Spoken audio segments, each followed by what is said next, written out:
അസ്സലാമലൈക്കും. എല്ലാവർക്കും സുഖമല്ലേ? ഒന്നും ഒരു ചാടിപ്പോക്കിൻ്റെ കഥ തന്നെ പറയുന്നത്. ഒരിടത്തുനിന്ന് ചാടി, അവിടുന്ന് വീണ്ടും ചാടി. ചാടിക്കണം എങ്ങനെ അറിയാം?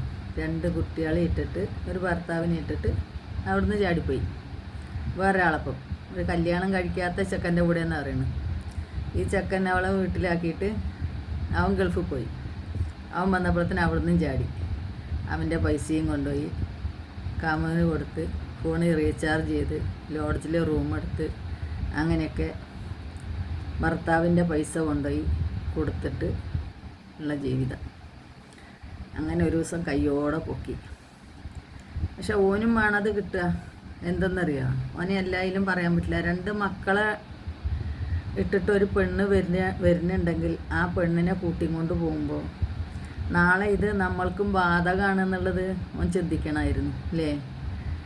രണ്ട് മക്കളെയും ഭർത്താവിനെ ഇട്ടിട്ട് ഞാൻ വിളിച്ച് എൻ്റെ കൂടെ പോരുമ്പോൾ നാളെ ഇവള് എന്നെക്കാളും ഒരു നല്ലവനെ അല്ലെങ്കിൽ പണമുള്ളവനെ അല്ലെങ്കിൽ ഇതിനേക്കാളും സുഖമുള്ള ആൾക്കാരെ കിട്ടിക്കഴിഞ്ഞാൽ ഇവള് ചാടുന്നുള്ള ഓർമ്മ വേണ്ടേ? അല്ലെങ്കിൽ രണ്ട് മക്കളെ ഇട്ടിട്ട് ഭർത്താവിനെ ഉപേക്ഷിച്ചിട്ട് പോകില്ലല്ലോ. അതാണ് ചാടി, പിന്നെയും ചാടി. അപ്പോൾ ഇപ്പോൾ നമ്മൾ മറ്റേ പെൺകുട്ടിയുടെ കാര്യം പറയില്ലേ, അത് കഴിഞ്ഞിട്ട് ഒരാഴ്ച പോലും ആയിട്ടില്ല, അപ്പോഴത്തേനാണ് ഈ ചാട്ടം.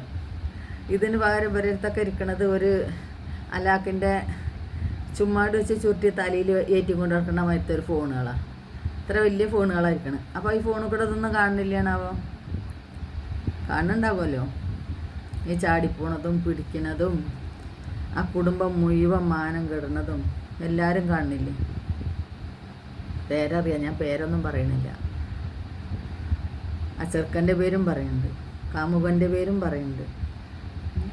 അങ്ങനെ നിന്നാണ് പിടിച്ചിക്കണ്. അവന് ചാറ്റ് ചെയ്തതും അവനോട് പറഞ്ഞതും ഇന്ന സ്ഥലത്തേക്ക് വരണം എന്ന് പറയണതും എല്ലാം. എന്നിട്ട് ഈ പൊട്ടി ചെയ്തേക്കണം എന്താണെന്നറിയോ? ഇങ്ങനെയൊക്കെയും ചെയ്തിട്ട് ഈ ചാറ്റുകളൊന്നും ഫോണിൽ നിന്ന് കളഞ്ഞിട്ടില്ല. വാട്സപ്പ് മെസ്സേജുകളെല്ലാം അങ്ങനെ ഇരിക്കണം. അതെല്ലാം അവൻ തന്നെ അവളെ കൊണ്ട് തന്നെ എല്ലാം ഇവൻ്റെ ഫോണിലേക്ക് ഫോർവേഡ് ചെയ്യണം.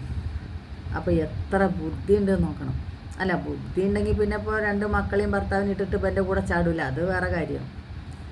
പക്ഷെ എന്നിട്ടും ബുദ്ധി വന്നില്ല. ഇപ്പം എന്തായി? കടിച്ചതുമില്ല, പിടിച്ചതുമില്ല, ഒന്നുമില്ല. അവൻ പറയുന്നുണ്ട് ഞാൻ കൊണ്ടുപോയി എൻ്റെ വീടിൻ്റെ അവിടെ ഇറക്കി തരും, ഒപ്പിട്ട് കൊടുക്കാൻ പറയുന്നുണ്ട്. ഈ തെളിവുകളൊക്കെ വെച്ചാൽ അവന് എത്ര വേഗമാണ് രക്ഷപ്പെട്ടു പോരെ? കക്കാനറിഞ്ഞാൽ പോരാ, നിൽക്കാനറിയണം. വല്ലാത്ത സാധനങ്ങൾ. അല്ലാ, ലഹരി എന്ന് പറഞ്ഞപ്പോൾ ലഹരിനേക്കാളും വലിയ പ്രശ്നമായിട്ട് വരികയാണ് ഈ ചാട്ടം. വല്ലാത്ത ചാട്ടം തന്നെ, വല്ലാത്ത ചാട്ടം. ഇക്കരെ നിൽക്കുമ്പോൾ അക്കരെ പച്ച തോന്നുക. പക്ഷെ പോയി കഴിയുമ്പോഴല്ലേ വിവരം അറിയണത് എന്താണ്. അവനവനുള്ള വെള്ളം കുടിച്ചിരിക്കണോടത്ത് മര്യാദയ്ക്ക് ഇരുന്ന് കഴിഞ്ഞാൽ ഒരു കുടുംബത്തിനും ഒരു കൂടപ്പുറപ്പുകൾക്കും ഒരു നാടിനും നമ്മളെ ആൾക്കാർക്കും ഒന്നിനും ഒരു മാനക്കേടും ഉണ്ടാവില്ല. പറ്റിയില്ലേ? നമുക്ക് നമ്മളെ കുടുംബത്തിൽ പോയി പറയാം, എനിക്കിനി ഇവരായിട്ട് മുന്നോട്ട് പോകാൻ പറ്റില്ല, അതുകൊണ്ട് നമുക്ക് വേണ്ട എന്നുള്ള കാര്യം പറഞ്ഞാൽ അവർ ബാക്കിയുള്ളത് കാര്യങ്ങൾ ചോദിച്ച് മനസ്സിലാക്കിക്കൊണ്ട് അവർ ചെയ്തോളും. പക്ഷേ അതല്ല, ചാടുക, എന്നിട്ട് നാണം കെടുക. ചെമ്മീൻ തുള്ളിയ ചട്ടിയോളം പിന്നെയും തുള്ളിയ മുട്ടോളന്നോ അങ്ങനെ ഒരു പഴമൊഴിയില്ല, എന്ന മാതിരിയാണ് ഇപ്പോൾ ഇത്. ഏതായാലും ഞാൻ നിർത്തുകയാണ്. നമ്മൾ പറഞ്ഞിട്ടൊന്നും ഒരു കാര്യമല്ല. ഇവർ ചാടിക്കൊണ്ടേയിരിക്കും, നമ്മൾ പറഞ്ഞുകൊണ്ടേയിരിക്കും, ഇതവർ കേട്ടുകൊണ്ടേയിരിക്കും, വീണ്ടും ചാടിക്കൊണ്ടേയിരിക്കും. ചാടും, പിന്നെ ചാടിയോടത്തുനിന്ന് വീണ്ടും ചാടും, പിന്നെ അപ്പുറത്തേക്ക് ചാടും.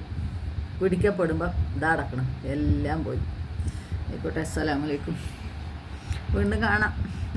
ആരെങ്കിലും ചാടുമെന്ന് വിചാരിച്ച് കുത്തിരിക്കുക. ചാടരുതേന്ന് പറഞ്ഞാൽ കേൾക്കൂല. അപ്പം ഇനിയിപ്പോൾ ചാടണ വിചാരിച്ചിരിക്കുക, അല്ലാതെ ഇപ്പം എന്താ ചെയ്യുക? നിവൃത്തിയൊന്നുമില്ല.